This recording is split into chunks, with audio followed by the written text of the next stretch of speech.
بسم اللہ الرحمن الرحیم۔ میرا نام شہاب الدین مزاری ہے اور آج میں نے جو ٹاپک سلیکٹ کیا ہے وہ ان لوگوں سے متعلق ہے جن کو ایتھیسٹ کہا جاتا ہے۔ ایتھیسٹ کون لوگ ہیں؟ ایتھیسٹ وہ لوگ ہیں جو کہ خدا کے انکاری ہیں اور وہ یہ سمجھتے ہیں کہ یہ دنیا خود بخود وجود میں آ گئی اور مذہب کا کوئی تصور نہیں ہے، دنیا خود بخود چل رہی ہے اور ایک دن ہم مر جائیں گے تو ختم ہو جائیں گے اور دنیا خود بخود ختم ہو جائے گی اور یہ سارا نظام خود بخود چل رہا ہے۔ ان کو ایتھیسٹ کہا جاتا ہے۔ ان کی اکثریت آج کے دور میں ان کی اکثریت مغربی ممالک میں زیادہ ہے، جیسے یورپ کے کنٹریز میں اور کچھ چائنا کے کچھ حصوں میں یا دوسرے ایشیائی ملکوں میں بھی تھوڑے حد تک ہے۔ کہا جاتا ہے کہ 20% کے قریب جو ہے جو لوگ ہیں یورپ کے اندر وہ ایتھیسٹ لوگ ہیں۔ اچھا، یہ لوگ بولتے ہیں کہ ہم لوگ سائنس کو فالو کرنے والے ہیں، سائنس جس چیز کا ہمیں تو ثبوت دیتا ہے وہ ہم مانتے ہیں اور جس چیز کا عقلی ہمیں دلیل نہیں مل سکتی ہم وہ نہیں مانتے۔ یہ لوگ پہلے بھی موجود تھے، نبی پاک صلی اللہ علیہ وسلم کے دور میں بھی موجود تھے، ابھی بھی ہیں اور آئندہ بھی رہیں گے۔ اور اس کے بارے میں قرآن مجید میں بھی اشارے ملتے ہیں کہ کیا یہ تم لوگ یہ سمجھتے ہو، اللہ رب العزت فرماتے ہیں جس کا مفہوم ہے کیا تم لوگ یہ سمجھتے ہو کہ تم لوگوں نے اپنے آپ کو بنا لیا، یہ دنیا تم لوگوں نے بنا لی، یا تو کوئی نہیں یہ اس بات کا نہیں کہہ سکتا کہ یہ ہم نے خود اپنے آپ کو بنا دیا یا یہ دنیا ہم نے خود بنا دی۔ اللہ فرماتے ہیں کہ کیا یہ دنیا خود بخود وجود میں آ گئی؟ تو یہ لوگ اس بات پہ اٹکے ہوئے ہیں کہ جی بالکل دنیا یہ خود بخود وجود میں آ گئی۔ یہ ان کی ہسٹری کب کی ہے؟ یہ 500 سال قبل مسیح میں بھی جو یونانی جو فلاسفر تھے انہوں نے اس بات کا پہلے دفعہ کنسیپٹ دیا کہ خدا نہیں ہے، مذہب کوئی چیز نہیں ہے۔ اور یہ لوگ تھوڑے تھوڑے رہے، ہر وقت میں رہے، لیکن آج کے وقت میں ان کی تعداد کیوں کثیر ہے؟ اس کی وجہ یہ ہے کہ سائنس نے چونکہ تھوڑی ترقی کر لی تو یہ لوگ عقلی دلیل جو لوگ مانگتے ہیں وہ سائنس میں پھنس کے رہ گئے۔ لیکن اگر یہ لوگ تھوڑی بھی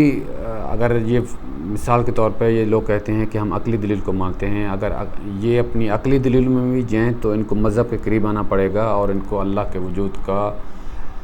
اقرار کرنا پڑے گا۔ 18ویں صدی عیسوی تک یورپ کے اندر بھی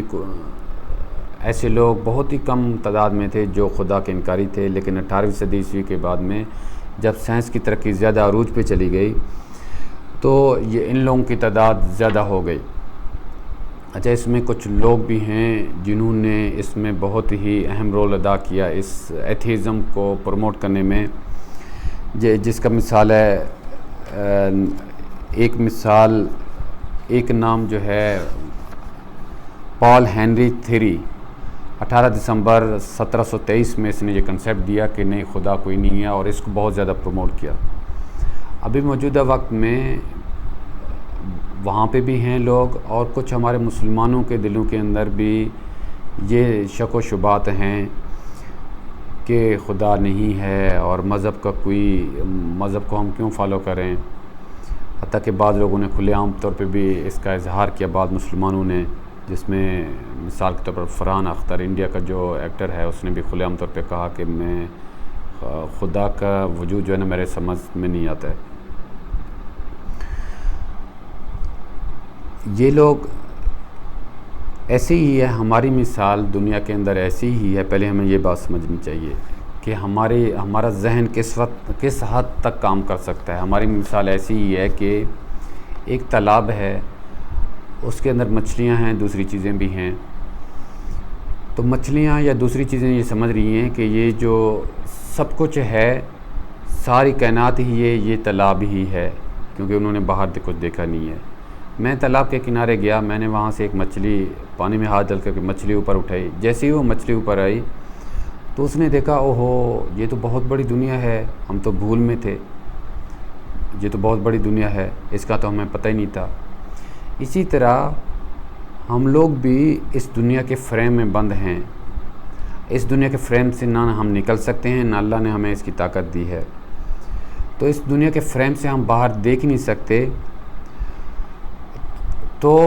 ہمیں اللہ کے وجود کا ایسے نہیں پتہ چل سکتا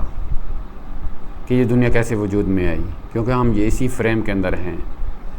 اس کے لیے ہمیں ان لوگوں کے پاس جانا پڑے گا جو کہ اس بات کا دعویٰ کرتے ہیں کہ ہم جو آپ لوگوں کو جو پیغام پہنچا رہے ہیں، یہ زمین کے لوگوں نے یہ بات ہمیں نہیں بتائی ہیں، بلکہ یہ اس دنیا کے بنانے والے نے ہمیں یہ باتیں بتائی ہیں، اور وہ کون لوگ ہیں؟ وہ نبی ہیں۔ ان کے ذریعے سے ہمیں پتہ چل سکتا ہے کہ یہ دنیا کیسے وجود میں آیا، اس کے پیچھے موٹیوز کیا تھے، کس نے اس کو وجود دیا، اور یہ دنیا کس اصولوں پہ چل رہا ہے، اور یہ آخرت میں اس دنیا کے ساتھ کیا ہوگا، جس میں سب سے آخر میں نبی پاک صلی اللہ علیہ وسلم تشریف لائے۔ ہم جیسے دیکھتے ہیں کہ یہ کہتے ہیں کہ بگ بینگ جو کہ بہت بڑا دھماکہ ہوا آج سے 14 ارب سال پہلے بہت بڑا دھماکہ ہوا جس کے ذریعے میں یہ دنیا وجود میں آئی۔ پہلے کہا جاتا تھا کہ یہ ایک ہی دھماکہ ہوا تھا جس کے ذریعے سے یہ دنیا سارے وجود میں آ گئی، لیکن ابھی یہ کہا جا رہا ہے، سائنس یہ کہتی ہے کہ نہیں، یہ ایک دفعہ نہیں ہوا، یہ کئی دفعہ ہوا ہے اور ہو رہا ہے، ابھی بھی ہو رہا ہے اور ہوتا رہے گا، جس کے ذریعے سے کافی کائناتیں وجود میں آتی رہیں گی۔ اس کا ذکر اللہ رب العزت نے قرآن مجید میں فرما دیا کہ ہم نے صرف یہ دنیا نہیں بنائی، ہم نے بہت ساری اور دنیا میں بنائی، بہت ساری اور کائناتیں میں بنائی ہیں۔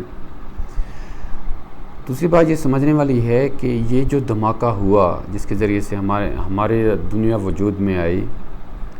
یہ دھماکہ کیوں ہوا؟ ایک چیز ایسی جو تھی ہی نہیں، وہ کیسے وہ چیز ہو گئی، اور جب وہ ہوئی اس کے بعد اس کو کس نے کنٹرول کیا؟ جیسے یہ دھماکہ ہوا، سائنس کہتی ہے کہ یہ دنیا تیز سے پھیلنے لگی، اور اس میں سیارے اور گلیکسیز، شمسی نظام یہ پھیلنے لگے اور بننے لگے اور پھیلنے لگے، تو ان کے اندر بہت ساری قوتیں وجود میں ہیں، جیسے قوت کشش ہے جو چیزوں کو ایک دوسرے کی طرف کھینچتا ہے، یا سپیڈ ہے جو چیزوں کو ایک دوسرے سے دور لے کے جاتا ہے، یہ قوتیں وجود میں ہیں، اور دوسرے بھی کافی سارے قوتیں وجود میں ہیں۔ اگر ان قوتوں کا تناسب ایک سیکنڈ کے لاکھویں حصے کے برابر بھی خراب ہوتا تو یہ ساری دنیا تہس نہس ہو جاتی، چیزیں ایک دوسرے کے ساتھ ٹکر جاتی۔ تو کیسے ہو سکتا ہے کہ اتنی 100% صحیح تناسب کے ساتھ یہ قوتیں بھی کام کرتی گئیں، اور یہ دنیا بھی پھیلتا گیا، اور یہ دنیا ابھی بھی پھیل رہا ہے، موجودہ وقت میں بھی یہ دنیا پھیل رہا ہے، اور کیسے وہ قوتیں ایک تناسب کے ساتھ کام کر رہی ہیں اور خود بخود کیسے کام کر رہی ہیں۔ تو یہ ہم اس نتیجے تک پہنچتے ہیں کہ اس کو کسی نہ کسی نے اپنے کنٹرول میں رکھا۔ جب دھماکہ ہوا وہ بھی کسی کی مرضی سے ہی ہوا، اور ابھی بھی جو دھماکے ہو رہے ہیں وہ کسی کی نہ کسی کی مرضی سے ہو رہے ہیں، اور جب دھماکے ہو رہے ہیں اس کے نتیجے میں جو چیزیں وجود میں آ رہی ہیں وہ بھی کسی نہ کسی کی مرضی سے آ رہے ہیں، اور ان کو جو کنٹرول کر رہا ہے اس کو بھی کوئی نہ کوئی ذات کنٹرول کر رہا ہے۔ تو جب ہم سائنس میں جتنا ہم دور کو اندر گھستے جائیں گے سائنس کے اندر، اتنا ہی ہمیں اس چیز کو سمجھنے کے لیے، ان کی بنیاد کو سمجھنے کے لیے مذہب کی طرف جانا پڑے گا، کیونکہ وہ اس کا جو بنیاد ہے وہ مذہب ہی اس کو ایکسپلین کر سکتا ہے۔